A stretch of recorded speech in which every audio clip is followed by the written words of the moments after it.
Hello there, friends and sane persons, and welcome to another episode of Wednesday Whimsy. My name is Kyle, and Wednesday Whimsy is a short show that I do every Wednesday evening where I talk about a board game, a top 10 list, or some other topic, generally board game related, that I happen to be thinking of at the time. Well, as you may have figured out from my last week's episode, Let's Go to Japan, I am in Japan right now. So this is a pre-recording, but that's all right. I'm always thinking of you and thinking ahead.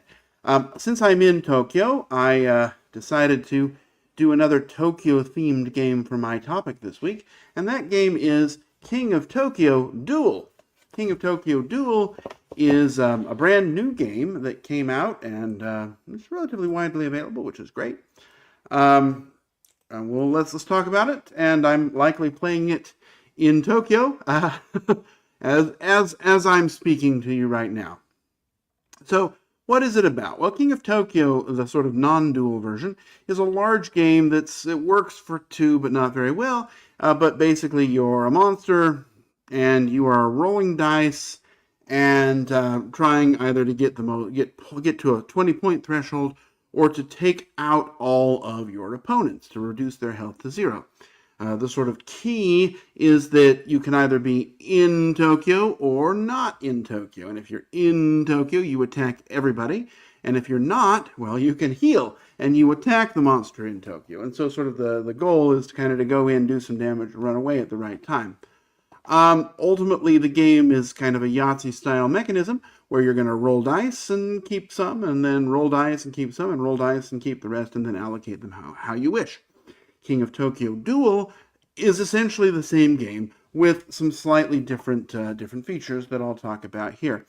At its core, you are still trying to, you're not going up, you're not getting points anymore, but instead there are some tracks, and you're trying to get to the end of a track or get these tokens so that they're within certain zones on these tracks, or of course knock your opponent's life down to zero.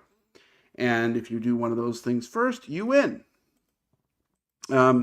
Similar to the core game, the way you're doing it is you're going to be rolling some dice, and then you're either going to keep some of them or re-roll some, however you see as the most appropriate. And, ultimately, depending on the symbols you roll, you're either going to do damage, heal yourself, or move these two tokens a couple of spaces on a track. At the end of the round, you're going to, if you have any energy, you can buy these cards. One of them is discounted. If you don't buy one, you get an energy yourself. You also have a special ability. The special ability is unique to you. It's usually a pretty small special ability, but it's going to give you sort of an idea of a way to make yourself special. There's one that is better at pulling tokens toward it.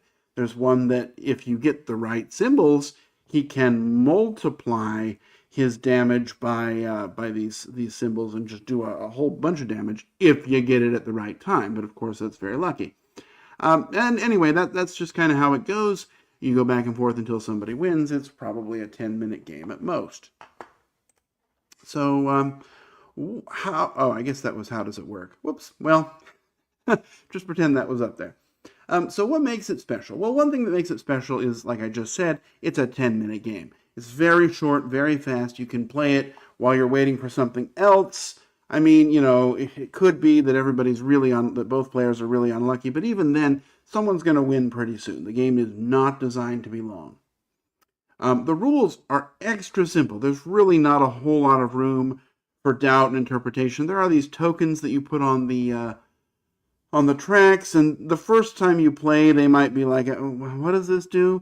But ultimately, they're just spaces you can go on. They can shorten or lengthen tracks and give you access to other symbols. So really short, really fast. It's also pretty fun, right? It takes the King of Tokyo formula, which didn't work all that well with two. And the problem with King of Tokyo with two players is because you couldn't heal in one place. If you ended up there, you ended up, you sort of ended up stuck. And at two players, if one person's able to do damage and the other person isn't, that can be disadvantageous. I just really didn't like it at two. At 3 or 4, it was great, but 2, not so good. So this is a great sort of distillation of that down into the 2-player format. Also, each of the characters, like I mentioned, comes with a special power, and that was part of an expansion in the original game. So it already sort of comes with that expansion pre-installed, and I think that's great. So simple, fast expansions, kind of pre-installed. Small box. This is the whole box. It's perfect for travel. That's also good. So where's the but? Well, I mean, this game, you're not going to like it if you are opposed to games that are very swingy and lucky, right? This is a game where your entire turn, the only decision you're really making is whether you keep certain dice or roll them. And, in the end, the dice fall where they may, and you may have a terrible turn while someone else has a great one. If you don't like that, you're not going to like it. Again, over the course of a 10-minute playtime, and, the box says 20 minutes, but I've never had it last more than 10. Over the course of the 10 minutes, it'll even out if you play 2 or 3 games. So I don't consider that to be a huge but be aware. Also, if you liked King of Tokyo at 3 players and 4, or 5 and 6, which wasn't great, it's not going to be the same experience.